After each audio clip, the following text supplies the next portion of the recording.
Oh, okay.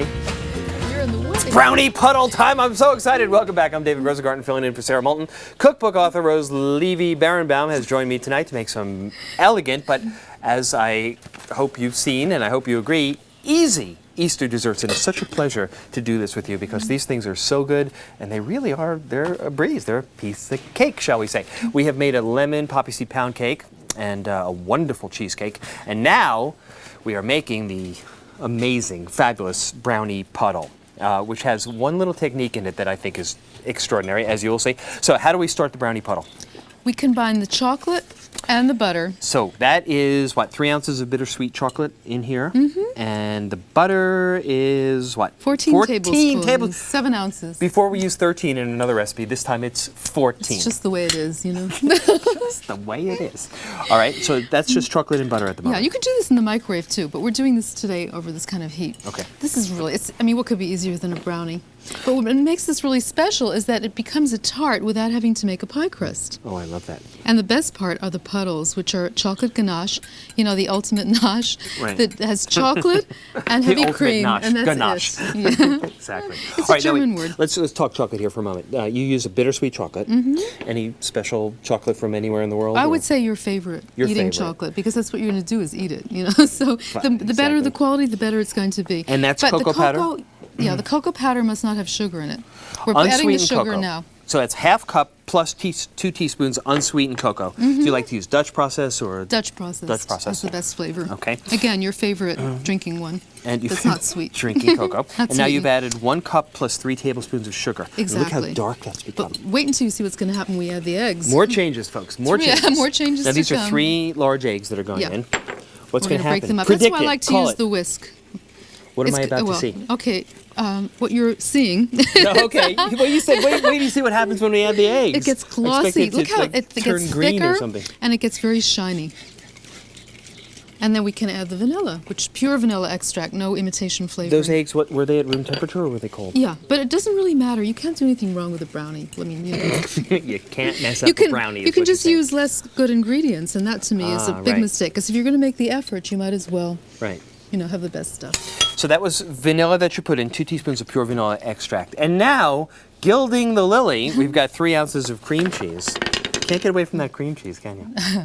It's the magic ingredient. You know, pastry chefs know this because it helps things to emulsify, which means to blend more easily, and it gives a better flavor. And there's just enough so you will never taste this cream cheese here. You'll just wonder why it's more moist and why it's more delicious. That's really interesting. Most brownie recipes that you see do not use cream cheese. No, if they do, they use it in blobs so that it's separate and distinct, but it's not used as an addition. Very interesting. Okay, and now the flour.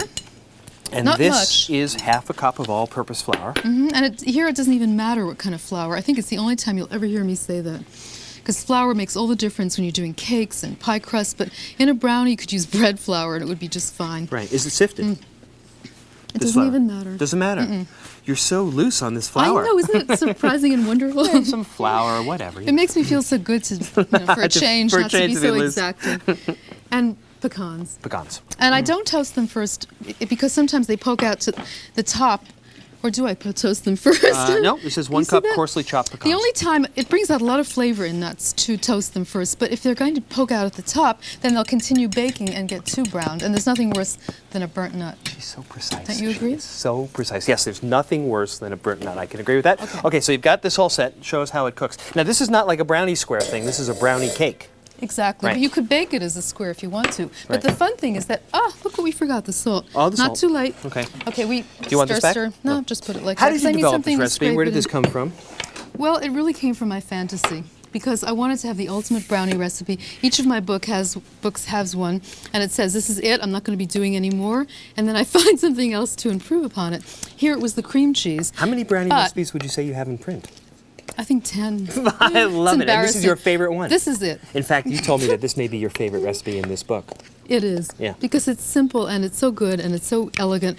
And I like the whole concept of the puddle. Yeah. Because this was what my fantasy was, to have something very chocolatey, but also with a flavor of chocolate that had never been cooked.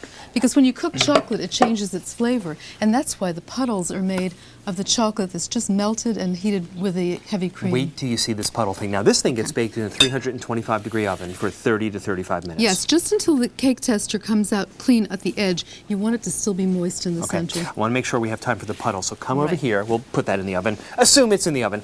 Now, right in this, you're making a ganache in here. 3 and ounces this is of... melted chocolate. You can do it in the microwave. 3 ounces of bittersweet chocolate. Right. And how much cream am I adding? You're Remind adding me? half a Looks cup like of a half heavy a cream. cup.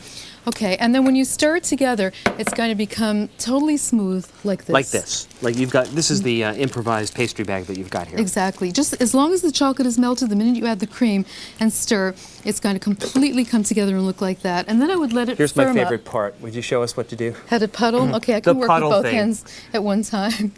You twist it, and if you want to grease it, see, it wasn't even necessary to. Go in at twisting so that you get perfect holes.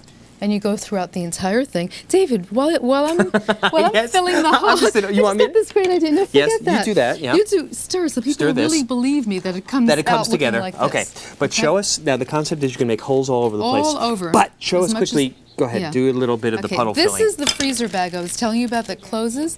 We're going to empty that mixture into it, Right. and then cut off the corner. Right. And then you just use it as a big bag Can you believe this? Can you believe this? to pipe the holes. And you can spoon it in if you want to, but you can imagine it Into would the be holes. harder. And if the holes sink in and get absorbed by the cake, then you add just add more of more. this ganache stuff later. Yeah. This is so brilliant. This is so fabulous. I can't wait to see how it tastes. We're going to come back in a moment. We're going to sit at the table with all of the desserts. We may go into dessert coma, but it's going to be worth it. Come on back.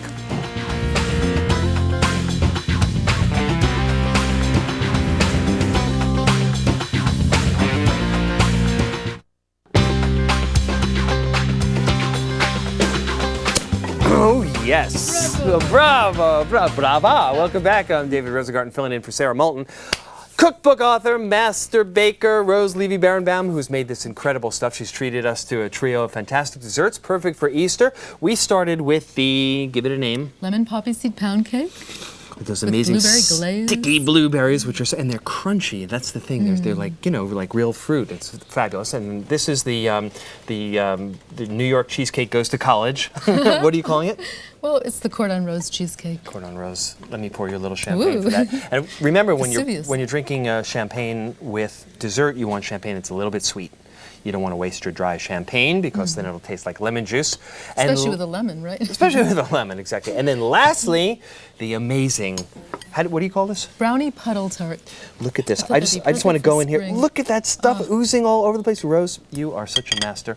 May I toast you?